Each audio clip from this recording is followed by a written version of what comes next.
It's all part of us. We can all choose love. There are several things that I see my child bring back to our family and our home from the Choose Love program. Definitely in moments where I'm showing rage or starting to get to rage, my daughter always kind of stops me and either tells me to nudge the numbat or to just take a deep breath, calm down. So she's always kind of that angel on my shoulder telling me to do what's right. Yeah, so that's the biggest thing that I've seen in our family. So how I first heard Nudge the Numbat, we were driving along on a street and someone cut me off and I got a little bit angry about that, and that's the first time Owen told me to nudge the numbat. And I said, nudge the numbat? What are you learning in school? What is this weird thing? I don't understand it. And then she said, hug a human, and she's doing this thing with her thumb. And I said, wait a minute, this is just bizarre.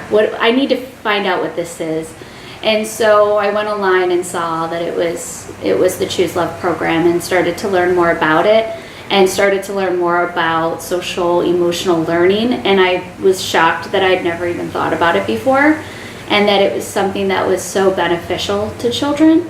And why isn't every school teaching it? But in that moment when I could have blown up in a moment of road rage, she helped to calm me down, and she's been doing that ever since. What do I see them bring home from Choose Love?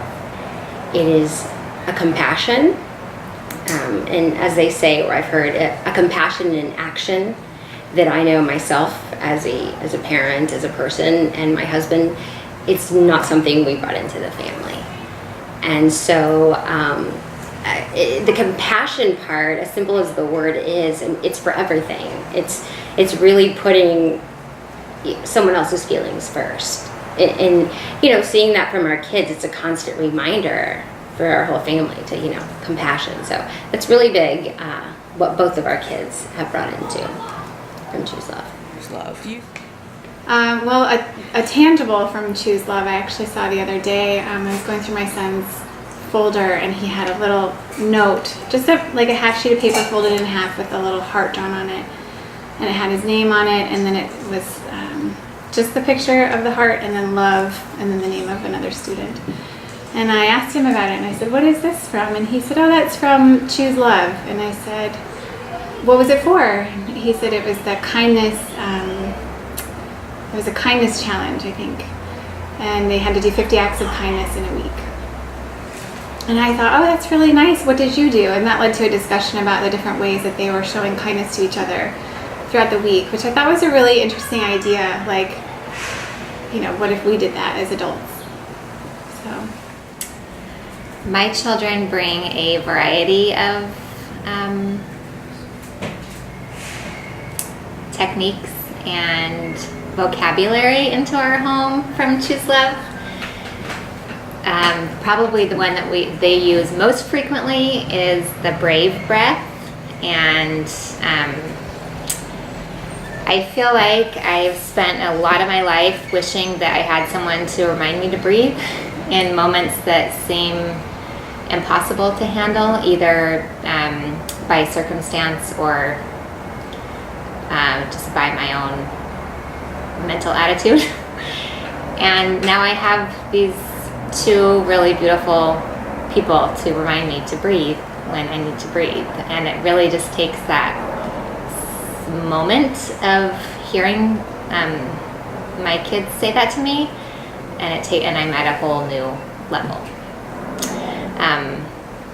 And then they are really into the compassion and action portion of the program. Last year, we had a project where the kids were asked to gather donations of shoes or backpacks or school supplies to share with their pals in Uganda. And my children came home with the sheet of paper and I said, okay, what do you want to choose to do? Let's let's gather something. And they said, let's do shoes. And so we kind of scurried around the house and looked to see what we had. And we gathered 5 or 6 or maybe 7 pairs of shoes. And I thought, great, this is what we're going to do. And we're going to give these 6 pairs of shoes, and it's wonderful. And they said, we want to do more, Mom. Like, this is compassion in action. We need to do more. And I said, okay, how many pairs of shoes do you want to get? And they said 60. And I had to just stop and think for a minute, because honestly, I don't know if we have 60 friends to donate a pair of shoes. And I said, okay, let's figure out how we're going to do this. And they decided that they would like to make a video and asked me to post it on Facebook. And they wrote out their little speech to say in their video. And so I did it. So I posted it on my Facebook page, and at the end of the project, which was maybe a week and a half or so that we had before the shoes were due, they had collected over 115 pairs of shoes. So they nearly doubled their goal, which I felt like was out of reach. And it was because they were fired up they wanted to do something big. 6 pairs of shoes that we were going to donate was not going to cut it for them.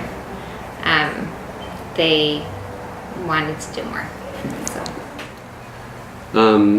Kira's brought into the house, I think, a sense of courage, for one thing. She's a little bit of a timid child, and I think she's found a way to think about what she's doing and find the strength from this to do things that she might not have done before. I see my son bringing a lot of patience and thoughtfulness from Choose Love.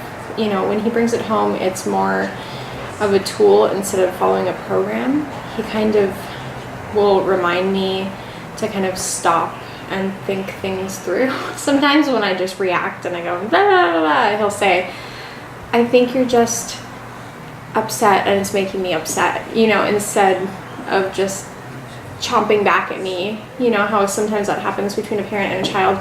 He will sort of stop and go, I see you overreacting, you know, as much as a 6-year-old can say, but he really does put that into my head. And I remember the other day that happened, and I said, you're right, I need to nudge the numbnut is actually what I said. And I said, I think that I just kind of overreacted, and let's start over. Yeah. So my kids, I have a kindergartner and a 3rd grader. Sometimes they get into squabbles at home. And initially they can kind of go at it, but it doesn't last as long as it used to. My daughter has taken to writing her thoughts down in her journal, which is something that I have found is a little bit new since this program started.